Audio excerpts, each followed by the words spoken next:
atensyon si Ate Colette. Diba? Narinig niyo ba yun? Na-mention ko kanina. Grabe, alam niyo yung mga ganung icons, dapat gusto, pumili na lang ako kami idol namin. Sayang ginamit na nila yung personal, pero thank you po. Salamat po, hindi na kayo po na personal po.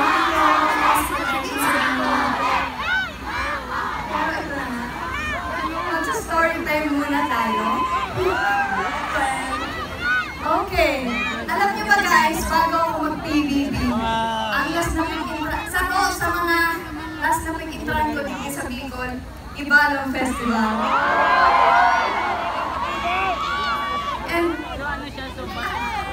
And yung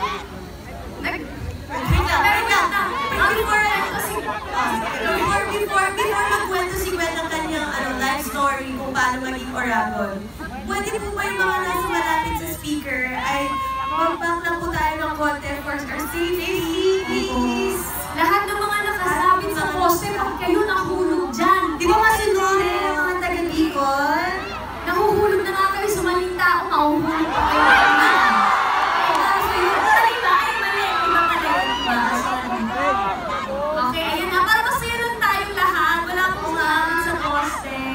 Okay, let's go back here. Okay, back to me. Ayun na nga, ang last ko nag-intran din, Ibalong Festival.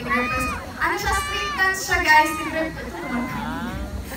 Street dance, nirepresent namin yung Anislan, Primo Iban. Pictora yun.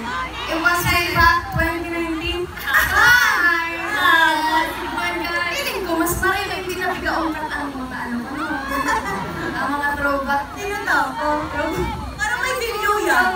Tama na. Kaya okay na yun. Tama na yun. At kung na kayo na-curious, okay na yun. Nandito na. Pero ayun nga, kidding aside, before, bukod sa street dance, din ako, paparade kami. May babatun twirling din ako. So ayun, sobrang saksi ako kung gano'ng kasaya i-celebrate ang even ibang mga festivals na ginagawa dito sa Bicol. I am so proud and it feels really, really great na I'm back. I'm finally back. But this time, kasama na yung girls! Thank you so much, Bicol. I miss you. Yes, and ito na nga. Grabe ang energy nyo. Ano na?